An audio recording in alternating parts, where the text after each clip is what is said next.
Let's go. Hi, everyone. Um, and welcome to our weekly DVMUG meeting. As we all know, today's Tuesday, July 22nd, 2025. And first, we'll have, as always, we'll have news, followed by videos. And after that, we'll have a question and answer session. And hmm, talking about news. This reminds me, today it reminds me of this famous song uh, where the lyrics go something like this. I met a girl who sang the blues, so I asked her for some happy news. She looked at me and walked away. Sorry to tell everybody, Ozzy Osbourne just died. Yeah. Um, Good to know you, Ozzy. Thanks for the memories. Anyway, you know me, I'm Bruce. The links to this are, oops, and I didn't put them out there. Dang. Um, I will put them out there as soon as I can. I'll get them for you. No, I there, got I them right, didn't put I them. got them right here. Hold on. Okay. John, if you're still, if any of you still need access to the BBS, John and Ann are the people to get a hold of. Um, they will set I you up just and put you, them in the chat.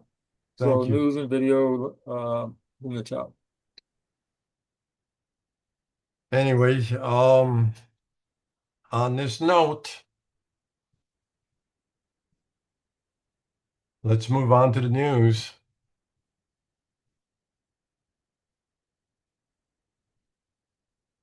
Before I do that, um, as always, please update your hardware. Keep our hardware and software up to date, please. So here we go with news. Um, John was just talking about this, but here's the news here's the skinny on it. iCloud passwords autofill is now available in Firefox for Windows. So for you people and me also, I do Windows also. We are now able to use Firefox, and the passwords will be carried over, just like they are on um, in in Apple Safari. They're autofill. They will autofill for you. But how do you So transfer the passwords into Firefox? It I goes through believe it goes through iCloud. it, it's going to be using the iCloud. There's a So there's a plugin for Chrome and Firefox on the Mac, and also Firefox on Windows now that goes through the cloud, and you use your Apple ID password to enable it. It's from Apple. It's totally secure, and so that's a good thing. Keep them all in sync everywhere. So are they saying that you need that plugin for that to work? Yes, it has a plugin that comes from Apple, I always extension. worry when I hear the phrase totally secure. It's as secure as any well, other Apple is anything thing. totally secured? Yeah, but it's using a plugin. Well, Yeah. when I tried to use it on Firefox and Chrome on the Mac, when you go to do it, it asks you for your password to unlock your password, the keychain, your computer password, I believe. Yeah, your computer password.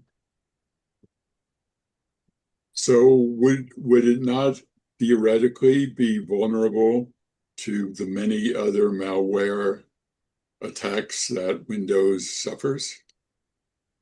This is secure as your computer password is in Safari and the passwords app to unlock,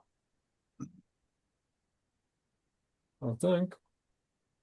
On Windows, I would imagine it needs your Apple ID password to unlock. I'm guessing. I haven't tried it.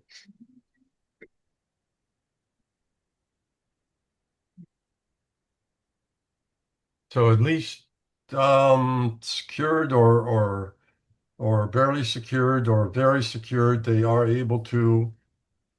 will be able to auto load and autofill on all the Well, it makes it on it makes it like 1Password or LastPass or Bitwarden, and it works on different platforms and different browsers, basically. So Bruce, why does that slide there say AI on the top? it's Apple Insider. Apple Insider. Oh, Yeah. Apple Insider. Okay, got it. Yeah, that's a kind of misleading, There's a that's little what it logo I stands for. use. There's a little logo I use when I do mine. You can get to And I'm gonna have to do steal it that. off of mine. Anyway, I've got whole bunch of supporting information here, and as soon as I get this all straight, I'll let. But anyway, so passwords will be uh, will be auto-filled now. Um, and that much easier for people who, like me, I do use Windows and I do use Firefox, so that'll help. Anybody out there? I guess we talked to all about that. So it is, however secured it is happening. Um, this is one of those. There is something called Atomic. It's been a while. It's malware. It's been a while since it's been out there, and it just laid around, didn't do much, except that if you fell for it, in other words, if you loaded something, you actually allowed it to go on, it would steal all the information that it was allowed to. Everything you've got on your device, it'll go over to that website, and that'll be it. It'll just steal your information. So what happened was that there was a new variant of it. Um, and the new variant now contains a backdoor. So what this does is if you allow it to go on your phone or your Mac, it actually steals all your stuff and builds a backdoor and sits there waiting for instructions. So before it wasn't active. Now it's the ability for it is there right now to be activated all over again. So don't, whatever you do, if something comes up on a screen saying you need to load this and it's not from Apple and you didn't go get something from Apple, Apple Store or the App Store, don't load if you're not sure of it because you might load something like that that'll embed itself and be a nuisance. Okay. So just to remind everybody. This thing is going to be there, and there the I if you're going to read the instructions, information, the only way to get rid of it is to use a very, and they didn't mention what, uh, up-to-date removal tool, or when it comes to is reinstall the system. I don't know about either. I'm just saying don't load anything you're not sure of. And this is from, the next one is from 925 Mac. The Apple machine learning framework is getting support from NVIDIA's CUDA platform. There is a follow-up. I have a follow-up over here. What that is CUDA is a platform that everybody that uses NVIDIA chips, those new things they came out with, uses CUDA to train their AI on. Uh, Apple MLX machine learning network was written for the Apple Silicon, but it's also getting close to using CUDA support network, meaning that we might be leaning in that direction for Apple AI. Just to follow up on that, um, Meta um, has just poached another couple of people from Apple, AI people. And according to what I read over here, Zuckerberg says they will stop at nothing. They also attempting at this point to get people from chatbot uh, AI by by getting, I mean, by providing, I mean, or offering them $100,000 as a signing bonus for people from OpenAI. So Rumors are he's that the salaries are going to be 100 million. that's what I heard, and it's like unexplainable stuff. But he says he doubled back down on it, and he says for supercomputing purposes or um, super intelligence purposes, money is no object. So he's out there going after everybody. So we'll see what's going to happen. But right now they're getting in from all over the place, and it doesn't look like they're going to stop. If he's got his mind made up that he's going to be number one, he's gonna put out some heavy uh, cash out there. Well, The next, from what I gather,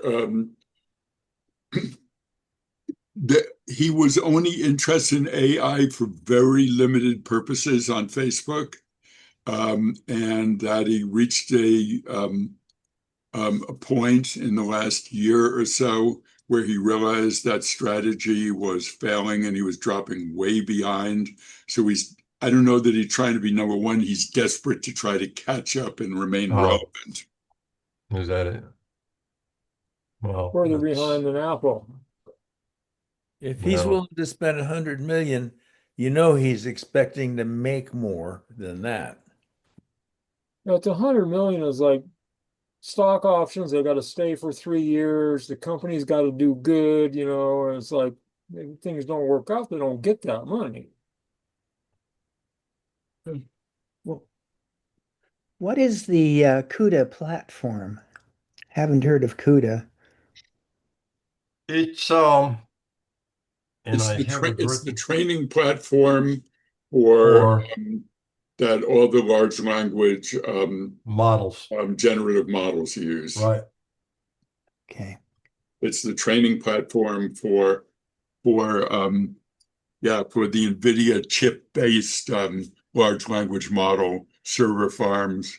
And what that story is about, because I just skimmed over it, is that you can do some initial work using Apple Silicon to prepare for then sending it over to seed into the CUDA servers, Thank you. generative AI development. So there is a gray point here where I'm trying to figure out, is Apple going to be using servers, some of the people's servers, or is this I I don't know, but anyway, they're looking into CUDA, and I guess that's how we're going to get AI. No, I don't think they're talking that way. I think they're just talking. I think those are separate things. Okay. So the next thing is If I we could just have stick with that one, if I could just stick with that one for a minute. So CUDA is compute unified device architecture, and it is the equivalent of the metal architecture of NVIDIA hardware, a computing platform the company uses specifically to run on its own GPUs and make the most of them for high performance parallel computing tasks. So it's the Right. standard way to run machine learning workloads on NVIDIA GPUs. Anyway, back to you, Bruce.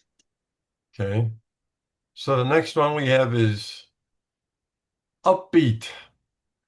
Not so fast. Samsung reportedly gearing up to produce foldable iPhone displays.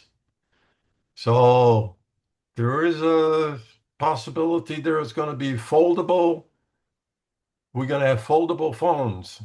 So following recent DigiTimes, meaning DigiTimes, the Asia, I probably. It reports foldable phone has reached P1's the prototype stage one. Two new reports claim that Samsung Display is preparing to begin panel production by the end of this year. But just a couple, and it's not there.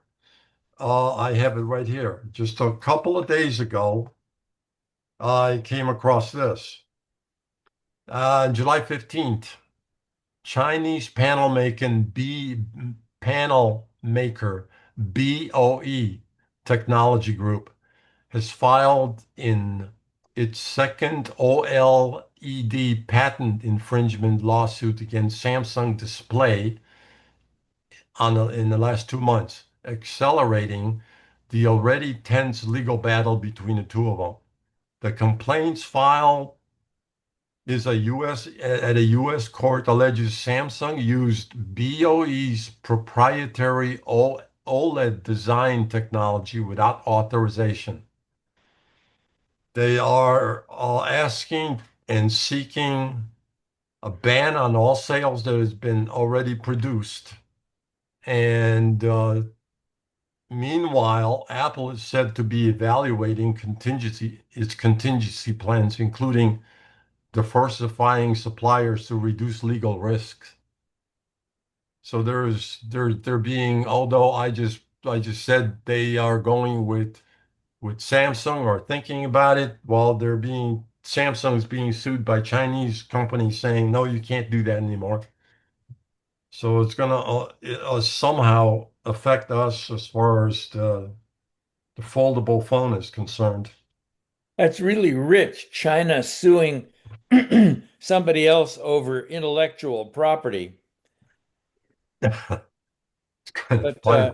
Samsung is really the leader in OLED screens. LG coming in on it, but Samsung seems to be the leader. And I know they make uh, the OLED screens for several different brands of TVs. I think we're in a parallel universe. So do we know who makes the OLED displays in iPhone Pro 15s and 16s? I believe it's Samsung. Samsung. And they're saying they want that stopped. Well, There, that's there the is more. foldable. There is Or more. is it all OLED? There is more to that than just the foldable part. Um, those two companies, the BOE and Samsung, have been suing each other for the past year and a half for this, that, and the other. So there's something else going on besides just the foldable LED screens. Has anyone here used a foldable phone? We don't have one. No, Well, not Apple, Samsung but markets them.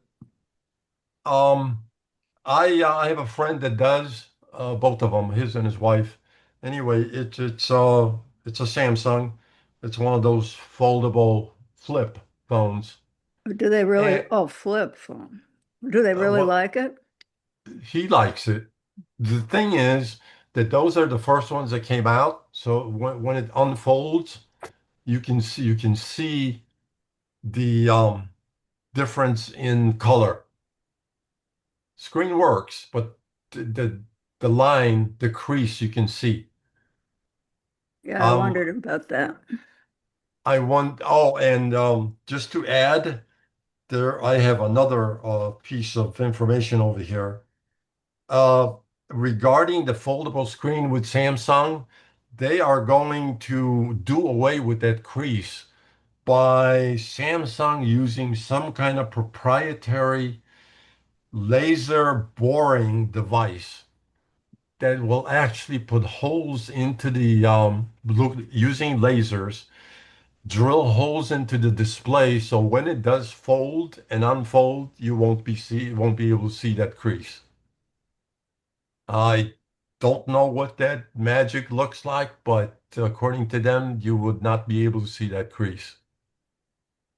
So on those foldable phones, when somebody's using it as a phone, do they use it folded or open?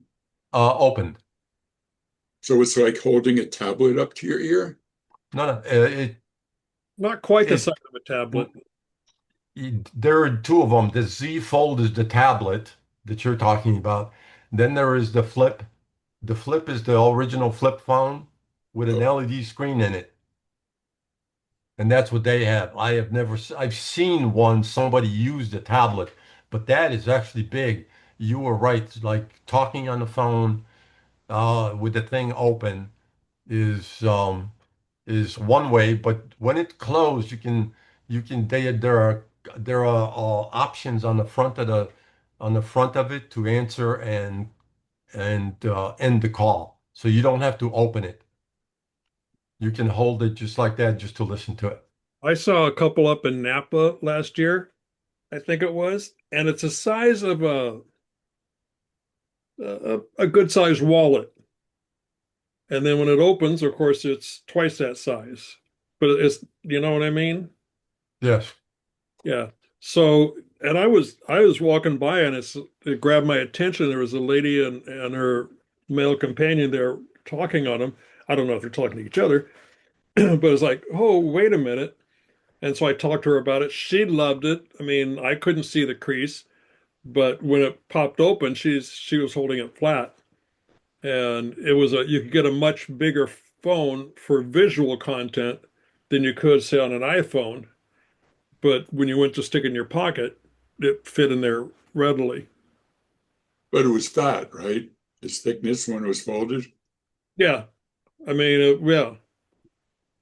The uh the new, if I may, the new ones by Samsung are supposed to be thinner than the phones we have now that we don't fold.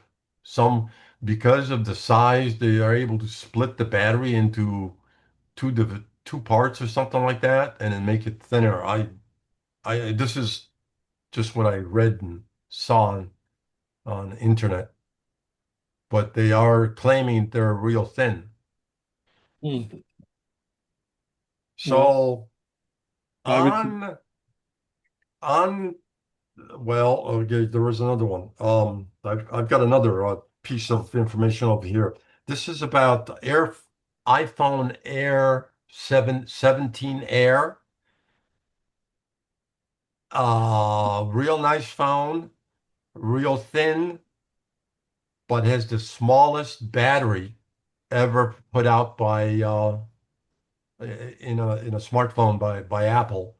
It's 2,800 milliamp hours compared to a 16, which is 3,500 milliamp hours. So I just thought I'd put that out there because so if you're gonna look at that is that cheap? $450 or something like that. Be aware the battery is not supposed to be anywhere near as good as the more expensive ones.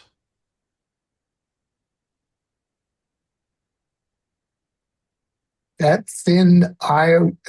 iPhone 17 is not cheap. It's one of the most expensive models.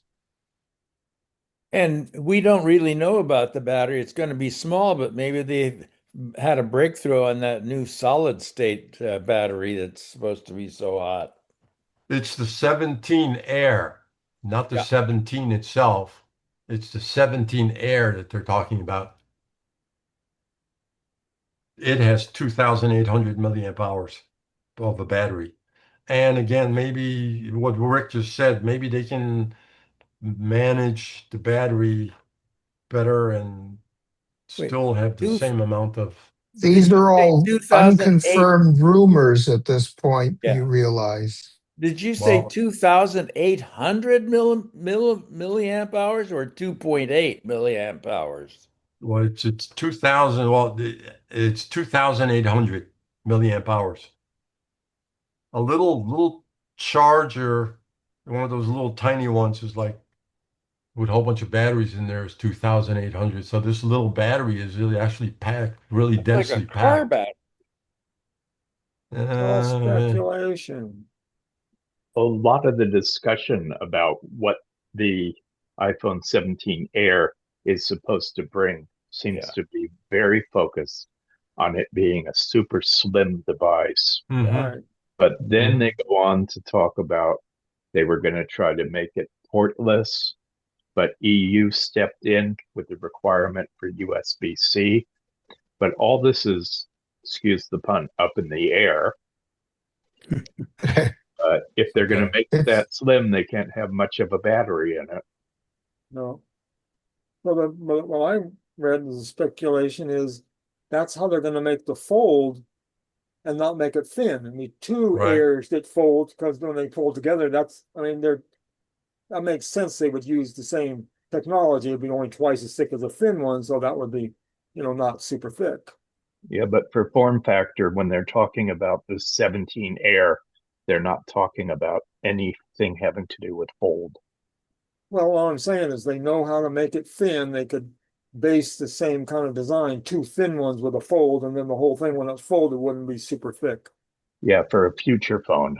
Right, right. No, it won't come out the same time the air does. The air No. is an experiment. Well, they'll probably have it by default um, employ all sorts of low power features in order to compensate for the lack of battery capacity. We'll All see, yet to be we'll seen. see soon enough. Uh, just to add something to it, they're going to have that new modem chip in it, which is most batteries being used by that modem continuously. So maybe that's Low power modem, right. The more interesting rumor to me is Apple's going to make a MacBook with an iPhone processor instead of, they're still making and selling the M1 MacBook Air at Walmart for $650. So the rumors are going to make a MacBook with the iPhone processor that's cheaper than the M1 so they can get the price under $1,000 and get away from they probably don't want to make the M1 anymore. Yeah, and that would be without Apple Intelligence. Well, the speculation is it will run Apple Intelligence. Yeah, if it's got enough memory. But the A18 can run Apple Intelligence, right? Oh, right. Right, it's going to be the iPhone processor that runs the Apple Intelligence and try to keep maybe only one USB-C port, keep it priced down. The M1 MacBook Air is not a bad machine for $650 brand new. It's no slouch. The M1 machines are really good. Yeah.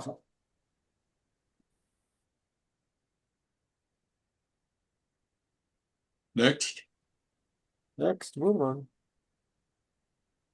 Next, we have from 9 to 5 Mac.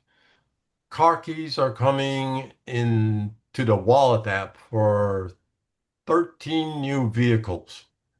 So what this means, folks, is you're gonna have it, you're gonna add it. Yeah, I'm gonna spit it out one of these days. You're gonna add this car key to your wallet, for your car, and you will be able to walk up to your car and it'll open it up, and you will be able to walk away from it. It'll lock it, and if you have it set for a proximity thing, it's going to open or do whatever you want from a distance. Anyway, the cars, there are cars in there, and you got to read the look at the link on the thing. It's got anything you can possibly think of over there, including Chinese cars. I mean, there's cars in there that I never heard of that will be available But you're to not talking for about retroactively fitting any cars, right? These will be new cars No, that come no, with the feature, already right? built in. Yeah. I bet I bet it's not probably not. You're right. You know, Retrofit, that was the word I was looking for. right. But I have to add, a friend of mine who has a Toyota Camry, how old is it? Some few years ago. He's got one of those. He had to they wouldn't well, anyway, he had to buy an iPhone to load the software on there. It's an app actual. It's an actual app, and that's how he does it. So I don't know how retroactive that's going to be. Well, that's very same thing as on my Tesla Model 3. There you go. It uses the iPhone when you climb into it, it Oh automatically knows it's yeah, you. there you go. Just to expand on that just a little story here. The wife and I were outside in this Tesla truck. Was parked right next to it, and then guys walked out, and my wife just went gaga over this thing. This thing is humongous and all this stuff. And you look at it, and so I got up and I said, "You want to look at?" So I went up and went to the guy, and I said, "Well, can we take a look at it?" And he's standing like so far away from me. He says, "Yeah, no problem." And all of a sudden, he said, "Just walk up to the door." All of a sudden, the door opens. And then he says, "Oh yeah, yeah, it senses you and it opens the door for you." And he says, "Walk over to the trunk." So they go over to the trunk, and the trunk starts opening. Yeah, it's like, well, there was hardly anything in it. It's empty. I mean, there's outside of that screen, there was nothing in it, but it was like, you got to be kidding me, really? This thing has got all this whiz bang stuff on there, but I guess it does. So. Well, That's their own, isn't it? Tesla own technology. Well, they've done it a number of years ago. They've had this thing where it's in your iPhone and it is an app on your iPhone. Okay. And so you have to have your iPhone in your pocket or with you if you want to get into your car. That's now there's another they have a backup alternative. They have a little card they give you can use instead of your iPhone, but we never use that. Hmm. We just made sure we have the iPhone in our pocket and it automatically opens up for us. But Yeah, so but there you go. And so if you lose your phone, you can't get in your car, but somebody else can. Well, no, if you lose your phone, nobody else can get in your car. Now you got this little, as I said, this backup card they give you, which you put in there next to your driver's license, and you can use that to open the car and get in it and operate it. But as I say, I don't ever use that card. It's there, and I've had to use it occasionally in emergencies where, for whatever reason, I left the iPhone in the house. But normally, I don't use that. The iPhone. And when you get out of the car, it automatic because your proximity, as soon as you leave the Yeah. car, it automatically locks it up so nobody can get into it after you've left the car. but I have a question. What's the advantage of what this 9 to 5 article is talking about, that this functionality goes into the wallet app? Wouldn't there still need to be this other functionality everyone's talking about to activate things in the car? How would the just technology is called near field communication. Yeah. It's an NFC chip to what's abbreviate the it. advantage that they're talking about putting it in the wallet app instead of it being in an iOS app on your device? I I'm not certain that it's going to be in the wallet. The wallet would make it less That's what convenient. the title of this article is all about. Yeah. So what's the advantage? So I think the cars would come with a card of some kind, and you add that card to your wallet, and all the functionality comes with it. That would make sense. As your Yeah. backup, it would be your card in your wallet. Right. That's the only Yeah. thing. I think I agree with Bill, though. I think having to open the wallet in order to gain access to the car is not like being able to have an app right on your home screen, or just to have the very fact of being near the car automatically activating things. My 2018 Highlander's got near field communication, and my girlfriend's 2015 Mercedes has got it too. If she wants to open the trunk, she just lifts her foot under the rear Yeah. bumper. If Because she's got her because key the key fob in her fob is hand. nearby, right? Pardon me? Because the key fob is in your pocket, right? Right, because the key fob is in the proximity of the automobile. Um, so I think that's far more convenient than having to get into your wallet. Well, this might be a backup thing. So That's what I think it is. It's the backup for it. They wouldn't. You'd put it. It would be an app in your iPhone. That'd be much better. Yeah. Yes.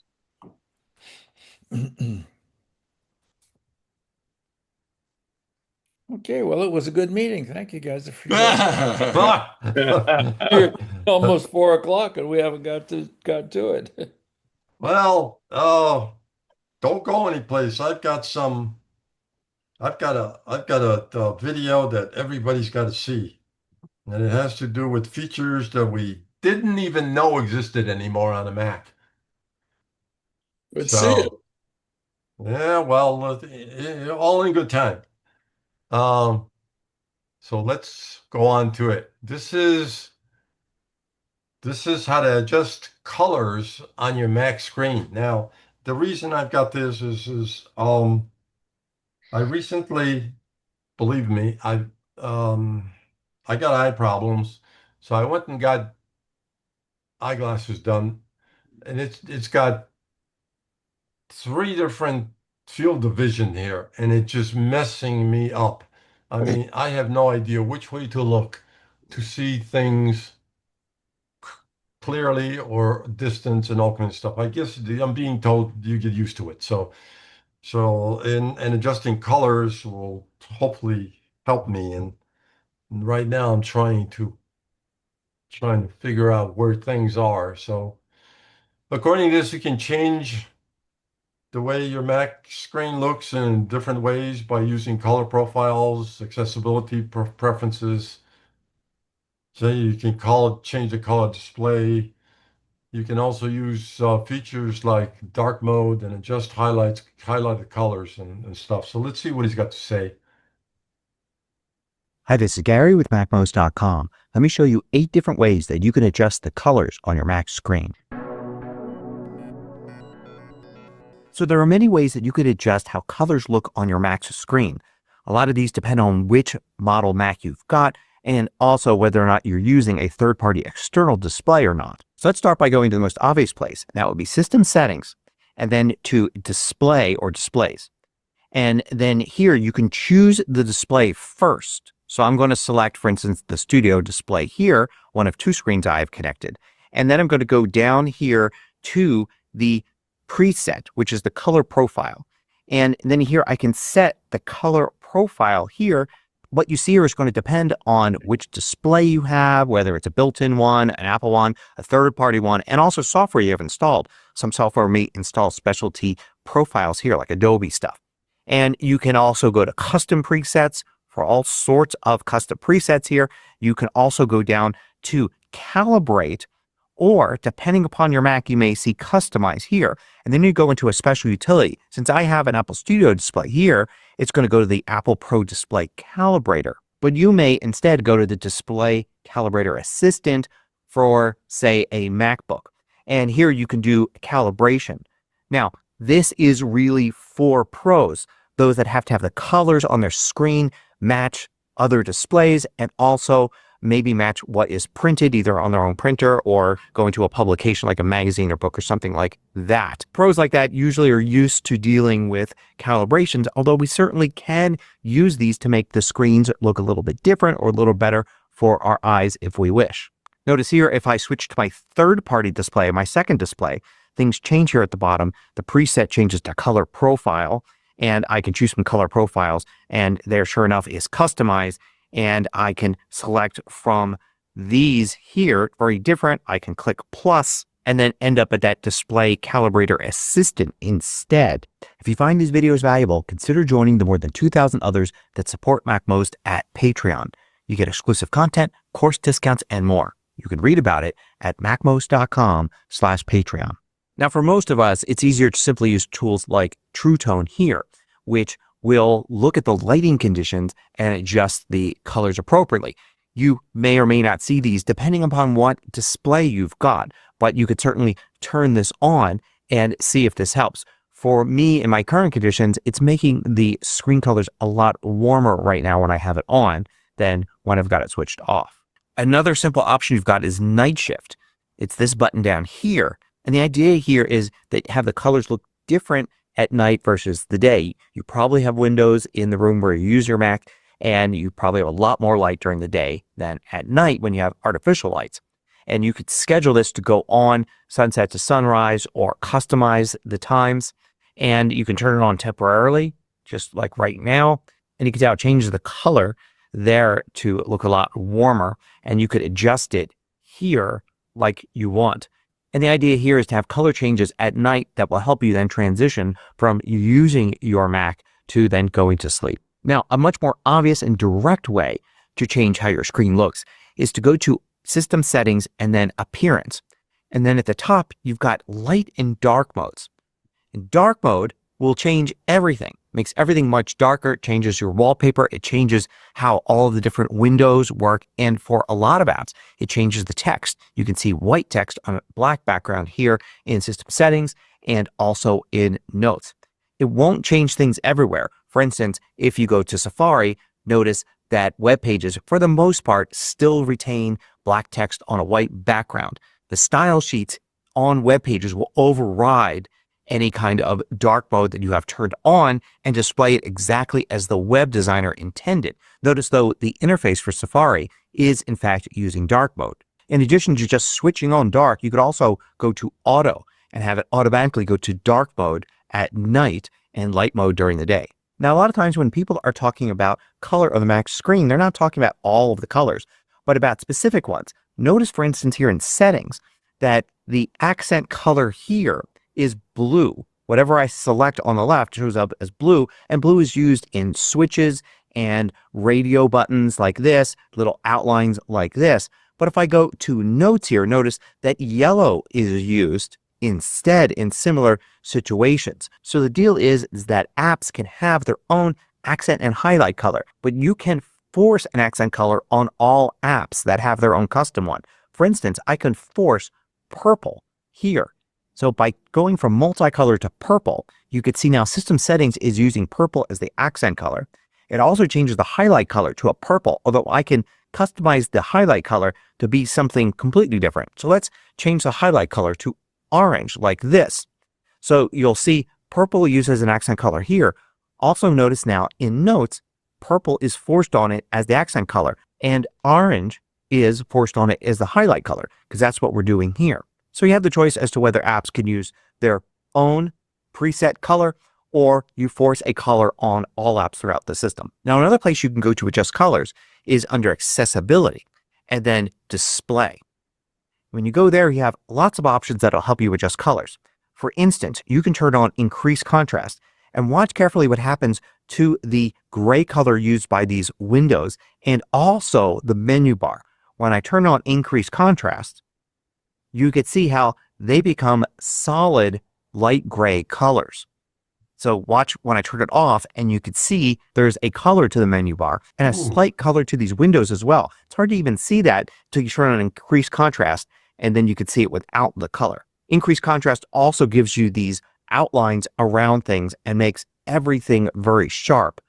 you can turn that off and simply get the reduced transparency for the menu bar in Windows by turning on reduce transparency all by itself. Now let's get back to this idea here that the menu bar has a color to it. It actually doesn't. It's just semi-transparent or translucent.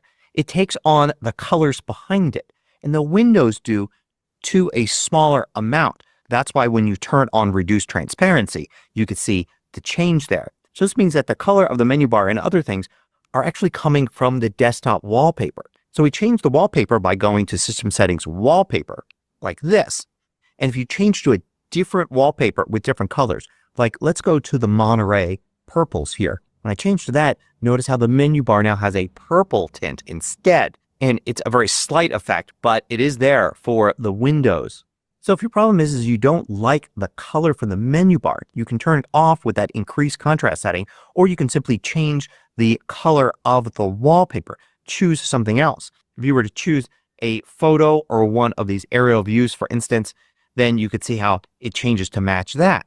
In fact, you can go down further in wallpapers here and choose a solid color for the background.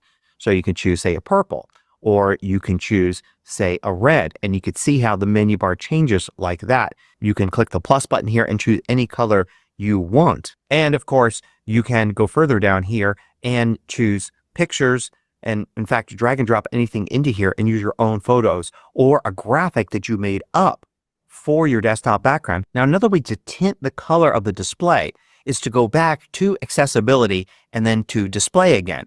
And further down here, there are some settings called color filters. And you could turn this on and then select the filter type. For instance, you could choose grayscale and have everything be grayscale.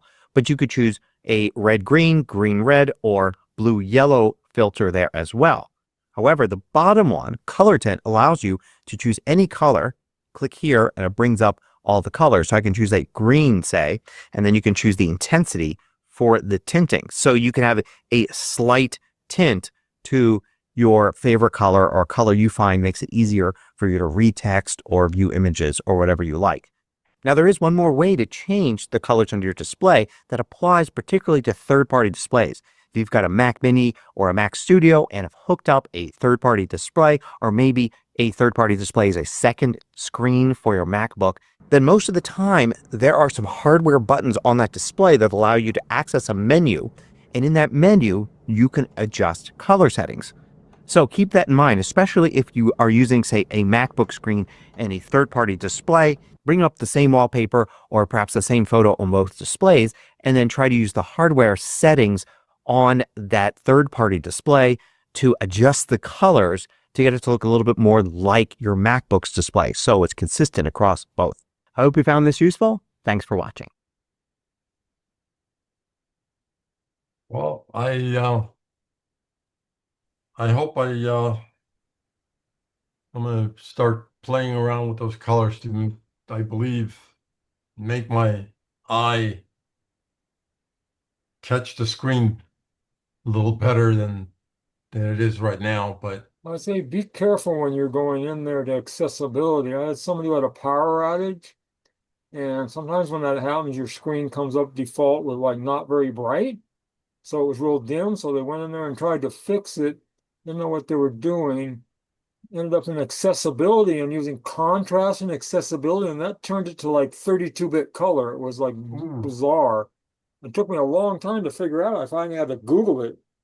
And it was separate I guess it's for people with visual problems and they need it like more, super contrasty. It was very strange.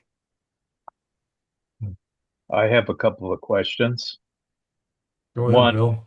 these settings, are they per user? Because if I had to come up with a whole bunch of settings that were my own preference, and then another person in the household sits down at the same computer, if they log out of my session and log in with their credentials, are they going to be stuck with my settings? How global are these settings? That's one. Oh. And then two, when 26 comes out with all the crazy candy look to all that, how's that going to affect all of this? It looks pretty bizarre right now. My understanding is the 26 candy colored stuff is going to be, you don't like it, you can turn it off. Is there going to be a slider to either leave it some on and or 50% on or Maybe Gary knows he's running the beta. yeah. It's they're tinkering around with the liquid glass thing. So in the third beta, they made it less transparent, and now in the fourth that just came out, supposedly they're moving back to the more transparent thing. But it's not a coloring thing. It's the highlight things and buttons and so on just have this like glass background that where the what's underneath them shows through. I'll bet they'll have to change a lot of what he just demonstrated. I know Oh yeah, I'm sure it's all different. I can tell you when I went to fix this accessibility contrast problem, I couldn't figure out what was going on the phone. When I looked at it, in a few minutes, I said, well, I'll just try a different user. And a different user, it was fine. Right. So it was a user setting. It fixed it, to normal. So I knew it was a setting they messed with. So it's per user. Okay. So Sharon has had her hand patiently up for a while. Oh, sorry. That's okay. Quick question. I missed it. If did he mention about I think of it as calibrating how to set the color you see on your screen, and if you're printing out and to match the colors that you get on your printer. And my color printers aren't working right now. So again, I haven't tested it for a while. I don't know. Did he mention that? Because it was yes, as you calibrate people who do work to magazines and send them to presses and stuff, they actually have in Adobe products, there's a setting to say you don't really to match it to the printer you're sending it to, the publisher. What do they have? And you set it to that so you see your monitor looks like what's going to come out on the printer. Right. The printer is a known color setting. You know what colors, and then when you pick colors, when you're doing graphics, there's numbers to the color. You want green 4207, and you pick that, and that's what comes out of the printer. Not necessarily what it's going to look like on your computer. You can try to calibrate it to look like that, but you really don't care. Somebody has a logo. You do. Yeah. A logo that's a certain color. You need to pick that color, then you just send it to the printer, and it's perfect. You know it's going to work. Displays, and then I don't know where you go. Is it on displays? I think they're called PPDs, right? Printer. Yes, this is embedded in the display set. PPDs for each printer. Right. And there's CYMK versus RGB. Right, and that's just on the when you printer. send the printer, it's involving CMYK. Working with It your is on print when you print. and the offset printing and where you're sending it to. No. Yeah, no. Just calibrating for what you see on your screen to what you get when you're printing out. You're trying to match what you see on your screen and how you print it out, right? Yeah, but the screen is RGB and the printer is CMYK. Okay, thanks, Rick. I've forgotten that part. I remember when I wanted to do a print job for something I was doing, and I wanted it to be a certain color. I went to Kinko's, and they have these big swatch things with has the colors and the numbers. You could take them out in the sunlight, find the color you want, pick that number, go home, put that number into Photoshop, say make this red, this color, and then when you send it to the Kinko's printer, it's perfect. Comes out exactly Those the are right color. Pantone cards. Pantone is one colors. Yeah, Pantone. They have color swatches, like physical swatches. You can move them into certain lights, and in the fluorescence or out in the sun or whatever, and you know exactly what it's going to print. Yeah. Okay. Well, it's just what you see and then what you get, right? Okay. Thank you. And then there are some hardware calibration tools that you can use on the monitor. That's right. At least back in the days when I was taking my courses, we had to do that to adjust all the displays in the lab. It's a whole different If I world when ever you're doing that stuff. get a new printer, okay. But of course, if you have an old cheapo printer, Yeah. ink printer, and a funky monitor, this is probably all moot anyway. Probably. And then if you don't buy, you have an HP printer and you buy third-party ink, then that isn't going to print. Yeah, there you go. You got to have the paper. If you're printing photographs, you got to buy the manufacturer's paper, the manufacturer's ink, so you know it comes out like they intended. Yeah, okay.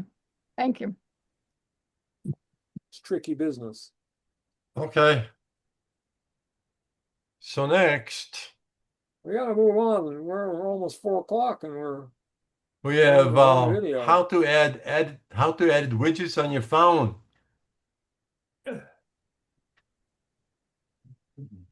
This is by Apple. You can customize your iPhone with widgets to help you get timely information at a glance and enjoy content from your favorite apps without having to open them. We'll show you how to add and resize widgets on your home screen, how to add them to your lock screen, and how to add them to Today View. First, let's learn how to add a widget to your home screen, and then how to edit it. From the home screen, touch and hold a widget, app, or an empty area on your screen until all the apps jiggle. Then, tap Edit in the upper left corner. Now, tap Add Widget and choose a widget that you'd like to add to your home screen.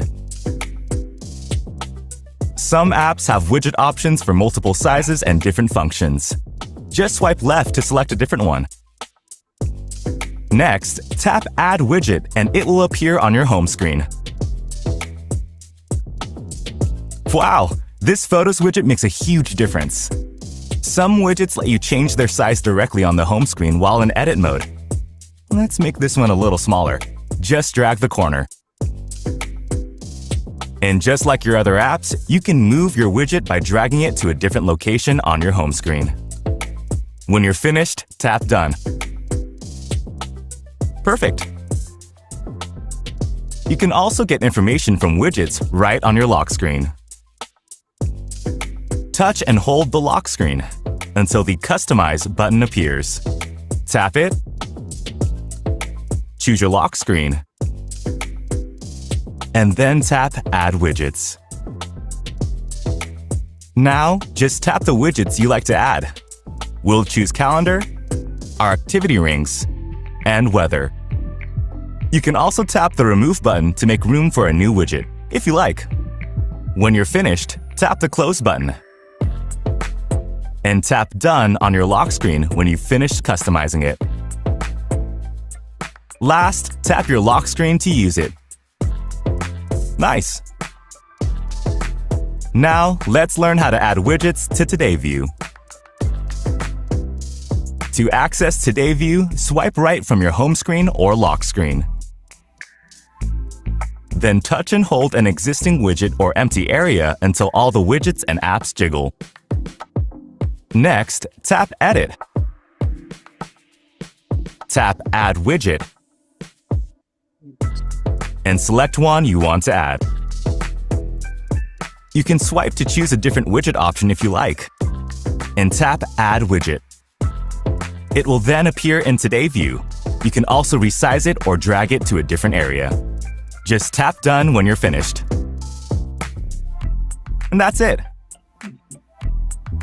Add, edit, customize.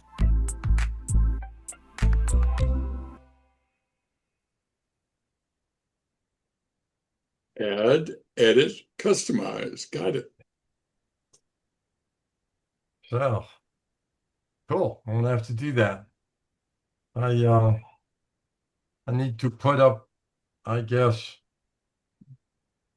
like local temperature and then things to do. So I don't have to go look for it. But anybody else have any comments? Not. I have another. This is a minute. It's how to.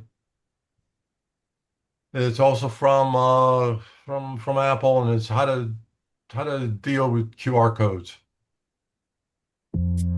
When you need to scan a QR code, you can use the camera on your iPhone or iPad. We'll show you how to scan a QR code using the camera app and how to use the code scanner in Control Center. First, let's use camera to scan a QR code. First, open the camera app. You can use the home screen, Control Center, lock screen, or, on supported models, camera control. We'll use camera control. Position the QR code in the frame. When the link appears at the bottom of the camera frame, tap it.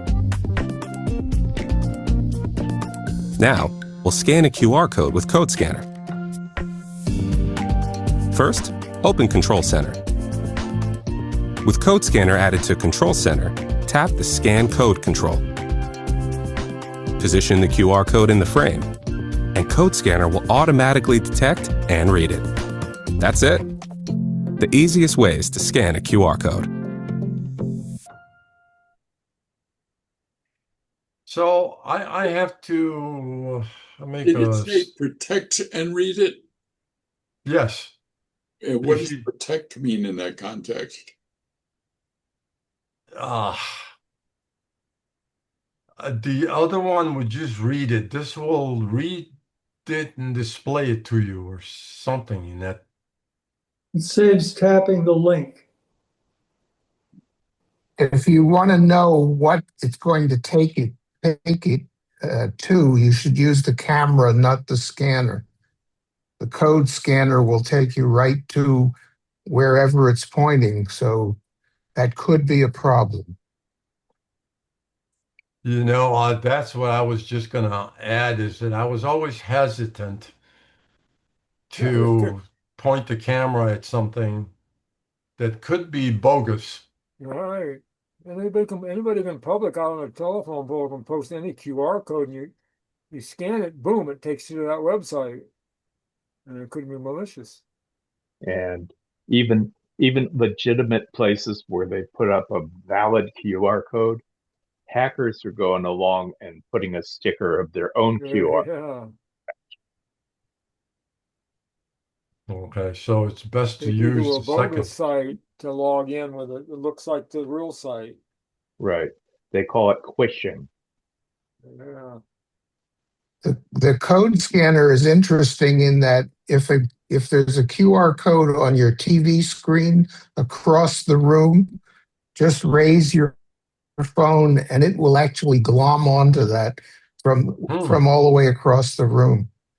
That's really neat if you're visiting somebody and you want to show them something on a channel that you subscribe to. When you go to log in, that QR code will pop up on the the person you're visiting, their TV, and you can authorize their login. It's really convenient. Yep. I've done that once. That I didn't know that was available, but it did. It worked. Anyway, I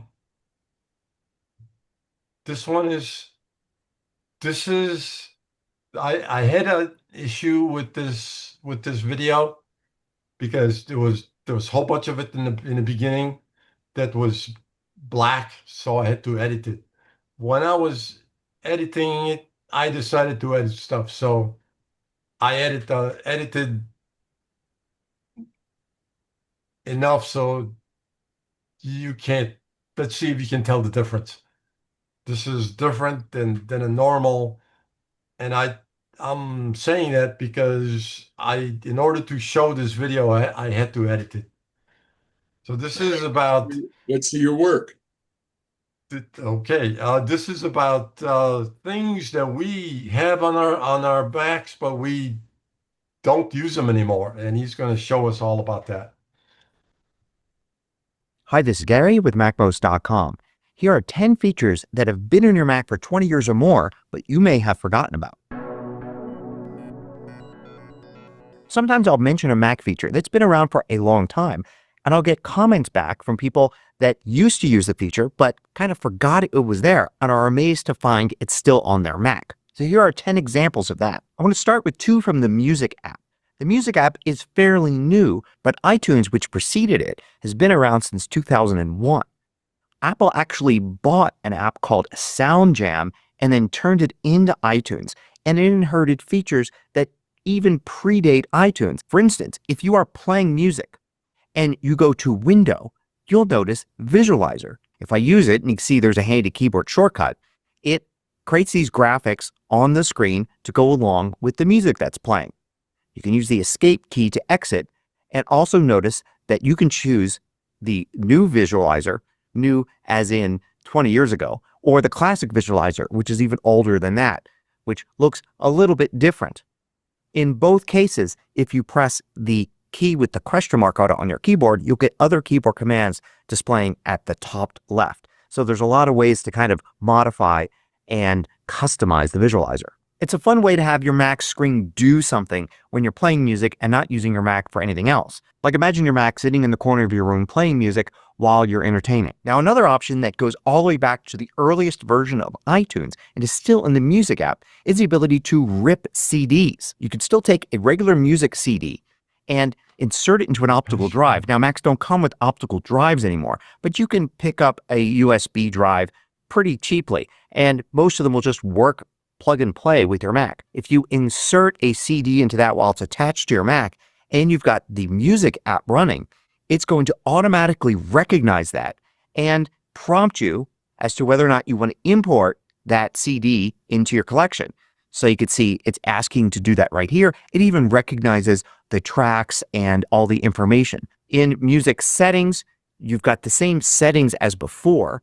So you've got when a CD is inserted, asked to import the CD. You can go to Files and change import settings to set how these files are translated into digital files. So you have all of that stuff that goes way back more than 20 years still available. You also still have the ability in the Music app to burn CDs as well. I'll also add that you can still sync music that's ripped like this to some of the last iPod models and to modern iPhones the same way you used to back in iTunes, except that that is now in the Finder, not in the Music app. So if you have your iPhone connected, you can see it here in the left sidebar, and you get a set of controls here that looks like what used to be in iTunes. And you can actually select music to sync either with the standard sync or syncing manually using manually manage setting here. This is how it used to work in iTunes, exactly the same way it still works now if you know where to look and you want to use the old-fashioned kind of sync instead of iTunes Match or Apple in Webcam. And when they did, they added an app to those Macs called Photo Booth. And Photo Booth is still on your Mac today.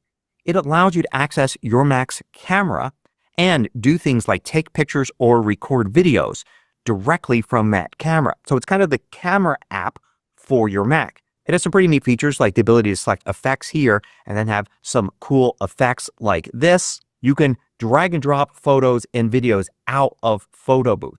So if you need to take a quick photo of yourself or something else and all you've got is your MacBook's webcam, you can use this to do it. Now, Apple first added a graphing calculator to the Mac way back in the 1990s in Mac OS 7. That app was discontinued, but in 2004, Apple bought another graphing app. So if you look for Grapher, you'll find that on your Mac today, and it allows you to create 3D graphs. There are even some examples that you could choose here, and some of them are even animated over time, and you can export videos from it. It's a very complex and interesting app. Another app that started with the original OS X is the Digital Color Meter app. This is an interesting little utility here that will show you an enlarged portion of the screen wherever the pointer is located. And you can see the RGB values from that location. If at any point you get the color you want, you can use Shift-Command-C to copy that color as text or Option-Command-C to copy that pixel as an image. One of the things that I love that it does that other similar third-party utilities don't do is allow you to set the aperture size. So notice now that that square in there includes more than one pixel, and it's giving me the average color in that area. So if you have an area that's part of a gradient and you just want to get that general color copied to the clipboard you use somewhere else, you can do it. Now, a long time ago, Apple actually had an app for web developers called iWeb. It was one of those old-fashioned tools that allow you to design the HTML on your Mac, and then it would upload the entire thing to a website. And it also used to be able to use an old version of Pages and export all the rich text in there as HTML. You can't do that any longer, but there is one app on your Mac that still handles HTML, and that is TextEdit. If you use TextEdit in rich text mode, not plain text mode, but rich text mode where you can change the style and color and font and all of that, when you go to save, or if you've already saved, hold the Option key down for Save As. Here, you get to choose the file format. Rich text document is the default, but you can also choose to save as a web page, as .html. And I'll get this HTML file. If I select it and quick look it, you could see it shows it as HTML. I can even drag this now to Safari, and it will load up in Safari as well. And TextEdit will also read HTML as well. I can control click, right click, or two finger click on this, say open with, and choose TextEdit, and you can see it displays it back. It's just another format for it to handle. Now I can continue to edit that. I often hear from people that use the Passwords app that say, well, it's a shame that keychain access isn't there anymore on your Mac. Keychain access was the way to access passwords before there was a Passwords app, and people assume that Passwords replaced it. Well, that's not true at all. Unfortunately, you can't find it if you use Launchpad, but it does come up in Spotlight.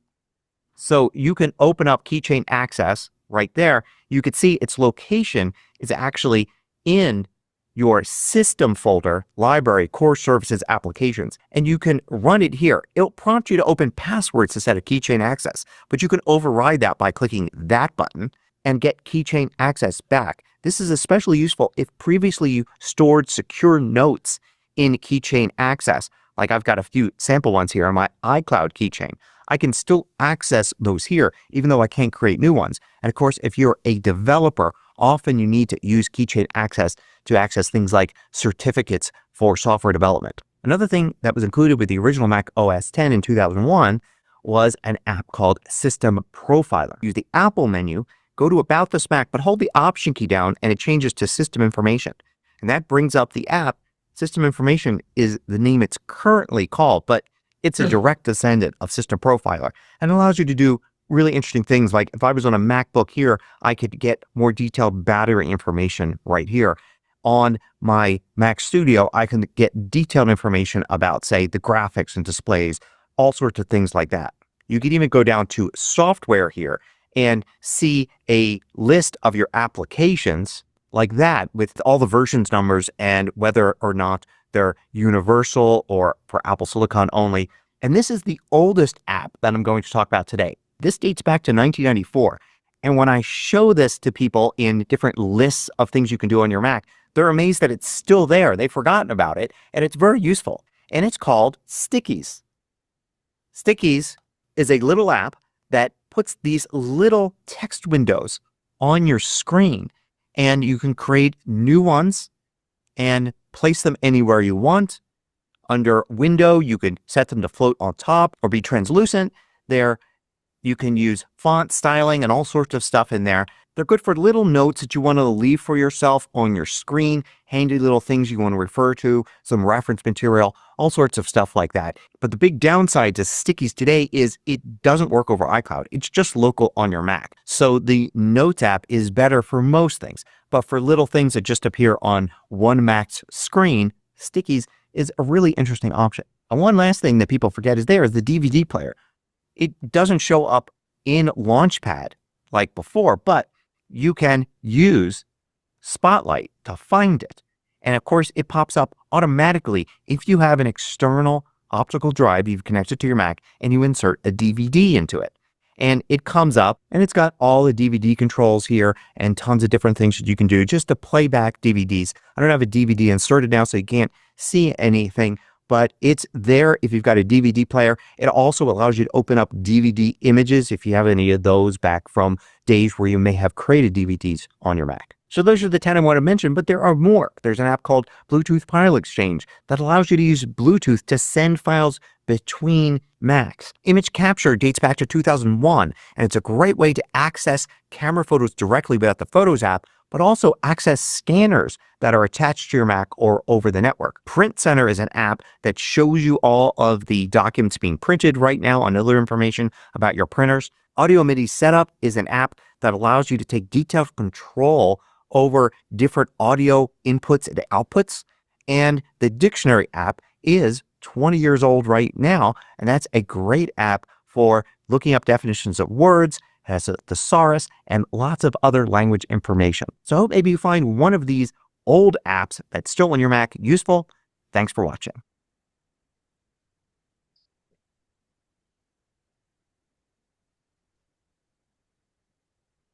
Wow. All those apps are image still capture is there. great.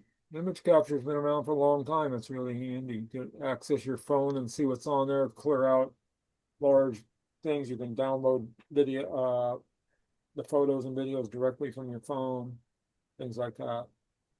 Check the size and the date and see all the stuff about your videos and try to make space. Save them and then delete them from your phone. What was that you're talking about? Image capture. I still Connect use to stickies sometimes. any camera you plug in, any memory card, your phone, your iPad, and scanners.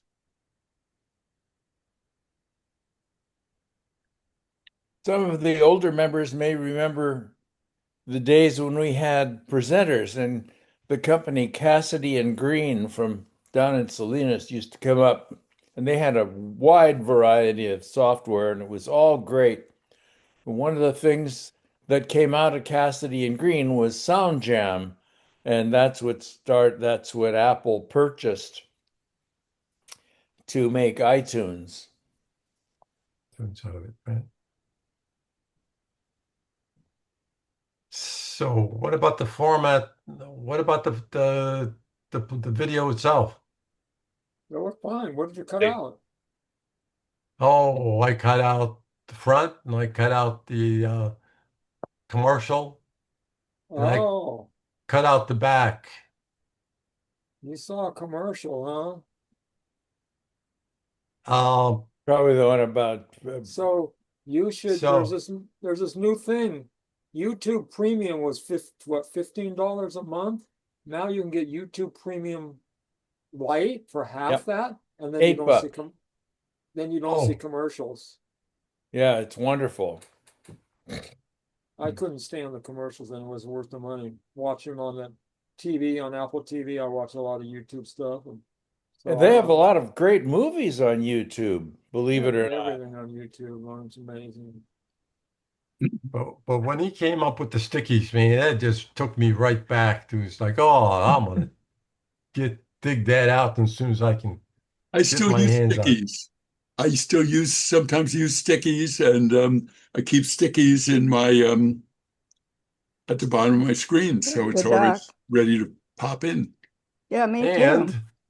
And you can also I can also attach my iPod and I'm gonna load that 80 gigabyte full of it to my music and load it completely. Okay, for them, some of us who aren't any younger than you guys, but haven't been in the Apple business as long, what's a sticky? Sticky is a simple program that essentially it's a digital post-it note. Right. Okay. It's very simple, and you have it on your Mac. You just have to just Type that in. Use Yeah. Spotlight. Oh, use Spotlight. okay. I think I remember now. I think I remember seeing that, and I used it a little bit, and then I had to go to work for a living, and I didn't export anymore.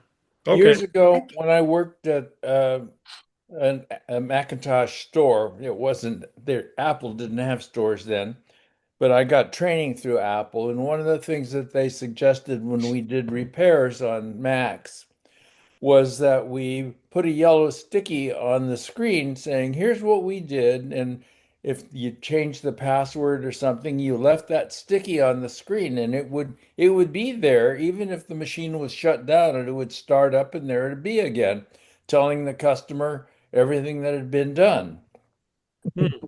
It was very handy. Yeah, I have to follow up on that. That is so funny.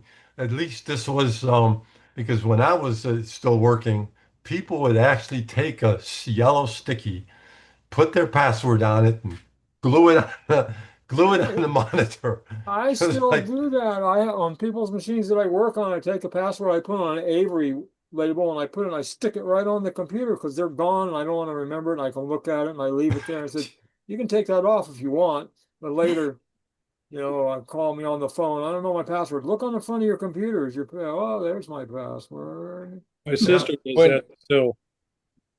Don't do it see. on a laptop that leaves the house or something. If you're got an iMac and you trust everybody in the house, then that's a different thing. Andrea, is that a live picture or is that a snapshot? Where? The one I'm looking. Oh, you moved your lips. Okay. That's because I've been watching everybody. I question, John, back to the YouTube. Does that does that charge apply to a household or per computer? You have to log into your account. You have to be logged into YouTube on your account that you paid for, your Google Okay. account. And then so it'll if you work have on a your Roku computer, it'll work on your phone, it'll work on your Apple TV. or Roku or Yeah, Fire, you gotta Okay. and log in like and if you've got 5 TVs in your house, it'll work on all 5 as long as you're signed into that account. Okay. And will one iMac then do for two people? So two people can use each one. you have to Yeah, be it's logged into your probably Google. since they have movies and stuff, I would Yeah. think YouTube is more fun to watch on a big Oh, TV. yes. You Well, gotta But be I don't logged know. yeah, in. I I've got mean, a as big long as screen the for my person, iMac now. That's huge. yeah, well, it You depends gotta if be you've got logged a, into, Everything is relative. The yeah, Google account that you paid for YouTube Premium Lite. You got to be logged into that Google Okay. account. yeah. Now, Wait, do you stream at home? do what? Do you stream for television? Sounds kind of personal. Not that I know of. I have three Apple TVs and I've never figured out how to use them. do you, oh, Wow. Oh my, Well, okay. Okay. you can put the YouTube, you can download the YouTube app on your Apple TVs and log into your Google account. And if you paid for YouTube Premium Lite, then you But can watch YouTube stuff with no commercials. well, Right. all that stupid little thing that's like that, and you have to put, that's all the alphabet and all the individual numbers. That was such a pain in the ass. Yeah. Yes, it was a pain, or is a pain in the ass. So YouTube ads are really obnoxious. They're not built into the content. You'll be going somebody talking and just boom, this thing just pops in the yeah, middle. It's terrible. yeah. Of course, that doesn't Well, stop them. A lot of people now, they'll do a commercial like radio stations do. The announcer is telling you that he speaks, that he does the commercial live. Well, people start doing that. They do a commercial live inside of their video. That's a different thing. Okay. I'm sure that the Apple TV device, though, now allows for you to dictate the passwords in. I know Yeah, it Roku has does. Siri. Yeah, Siri Apple speaks TV in the does. remote. Can you use your Can you use your iPhone for it? Yes, you can use your Just use, iPhone to Oh, type on the keyboard when it goes to type something on the Apple TV. You can do it on your phone and it pops up where you can type it easier on your isn't I phone there or a your didn't know iPad. that. microphone on I the just have Apple that little TV stupid remote piece. control? The little remote control is just a little piece that is the alphabet and It numbers. doesn't have a microphone built into it? No, Oh, On the Siri remote, on the Apple TV remote, on the yes. Apple TV remote. Yeah. Oh, how old is it? Is it white Well, plus? I've got a few of them. So, Oh, it has Siri. Yeah, okay. it has Siri. So maybe I ought to open one of the newer ones to Why do you have a few of them? Because she has because 3 Apple I TVs. knew that I was going to use it, and then I brought it home and I never did. Okay, there's differences in the Apple TV. Can you see this? No. I'm Oh, holding up in front okay. of me. Yes. let's Okay. take down the this, DVMUG screen so that Yeah. Yeah. that's Oh, yeah, it's fine. We can see it. I gotta stop we can sharing. see the gallery. Oh, Okay. oh, well, wait, I'm not Stop done sharing. yet. Is I'm not Bruce done yet. finished? Can you see I'm me? not done yet. But you can still end the share. You Yeah, can. and the share. It's getting pretty late. It's 4:30. We might not 4:30. wanna- Okay. Stop sharing. Yeah. Okay, hold on. Yeah, Now you there see they this? are. So Okay. there's these two different, this is the brand new one that they have, which is much better Okay. with the new ones. This is the one Well, that came with for a long time that has a touch screen. It actually has a silicone cover on it. Yours looks like My, this. no, mine's a little silver one, probably about 4.5 inches, and then it's just Okay, got its the older alphabet and ones, everything. the older ones than this one are have a round thing at the top, I think, and it's Okay. smaller. I think they all Yeah. have Siri though. Okay. This one is by far the people hated this thing. I'll get them. I'll get them. Slippery, it falls I'll out get of them your out of hand. their They can't tell boxes. which way is up. That's why I have a silicone case on it. These are much better, but these you can buy these separately, but they're like $70 or something. Okay. But they come with the new ones. This one's great. It Okay. actually has an on and off button. And this is a Roku Okay. remote, one of And the a old. mute button. The older ones don't even have a mute button, which is so stupid. Okay. Well, I So bought yeah, those headphones that were on sale and it came with 90 days of YouTube. So, so an annoyance that I find with YouTube Premium Lite is that often on my Mac, when I click a YouTube link in a web browser, it'll launch, but it won't launch in in my um, Your account. YouTube account. So well, I you have In got to to the be log upper logged in. right in. corner, Kenji, there's a little picture of a human being. Click on that, and that'll log you in. Yeah, you got to be logged into your account in your browser into Google. That's how it knows who you are, and so it can give you the freebie. I think the problem is I have a couple of different Google accounts. Yeah, well, you got to log into the one that you paid for again.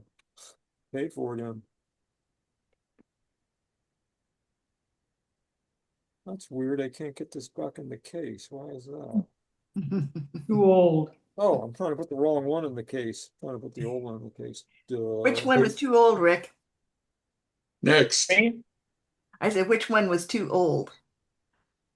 Oh, I showed an old Roku. This is an older Roku. Oh, okay. Oh, This is doesn't count. not an Apple.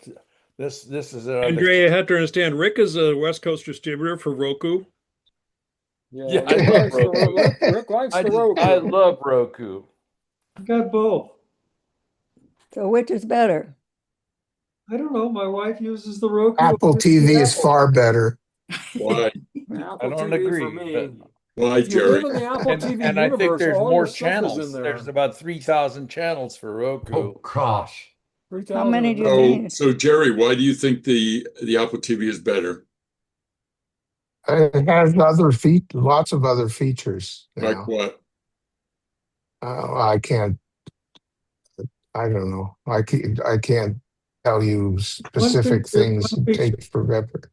One feature that the Apple TV has is once you sign in, if you have a provider and you sign in with your provider, the apps will automatically sign you up and authorize. Right. Yeah, So does signs Roku. you into everything. Signs into your provider, and then when you go to that app, it knows, and it auto signs you in. It also has your Photos Roku app also in there. supports 4K UHD. Well, the new Apple TVs are 4K. Is it UHD and Dolby? Yeah, it does all that. Yes. But the Yes. It does processor- have Dolby now. The reason the Apple Did you mean TV HDR, Rick? Or HDR and UHD? Well, UHD is just another way of saying 4K. Right. ultra high definition, but I the think Apple UHD is a little higher than 4K. the Apple TV has the highest resolution. They update the software all the time. They support all the audio things, every different type of audio, probably more than anybody else. Well, Roku updates software all the time too. Yeah, I'm sure. Yeah. But if you want they to watch wouldn't your let it. photos, I mean, it syncs to the Photos app on your computer and on your phone, and all your photos show up on the big screen. Same with Roku. I've got a Roku and an Apple TV hooked up to a 4K TV, and I can't tell the difference in resolution between them. in the quality. I imagine if you got a high-end Roku, then top of the line Roku, it does the same kind of video still. Yeah. Well, wouldn't that have something to do with your eyesight?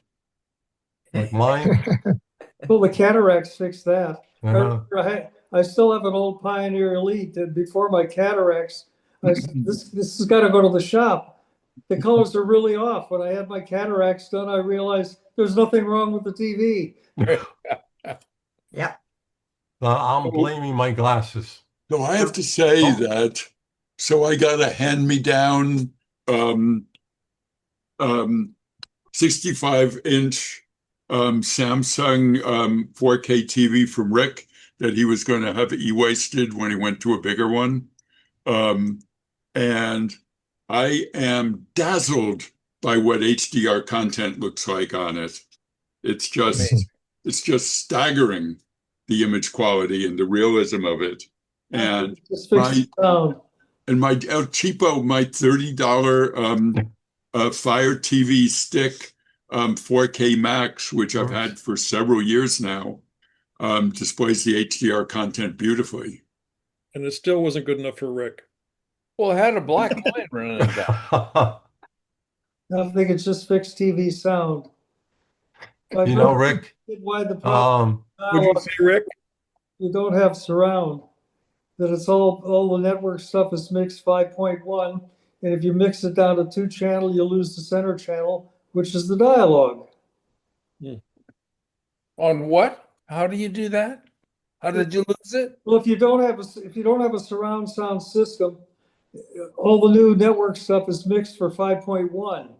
And when you reduce it down to 2-channel, you lose the dialogue because the dialogue is the center channel. Oh, lose that. That's time for Zvox then. Yeah. Yeah, but you need the dialogue channel. That's where That's the some of us with hearing issues have a problem when there is whispering. The answer to that, though, if you use the internal speakers on the TV, there's that Zvox inexpensive soundbar. Zvox soundbar. Sometimes it's on sale for as little as $99, and it amplifies the speech. Well, I'm using audio. I'm using audio into a stereo amp with an audio extractor off HDMI, and the TV has an option to use the TV built-in speakers as the center channel. Yeah. Incidentally, if this is the Q&A time, we should talk about the picnic.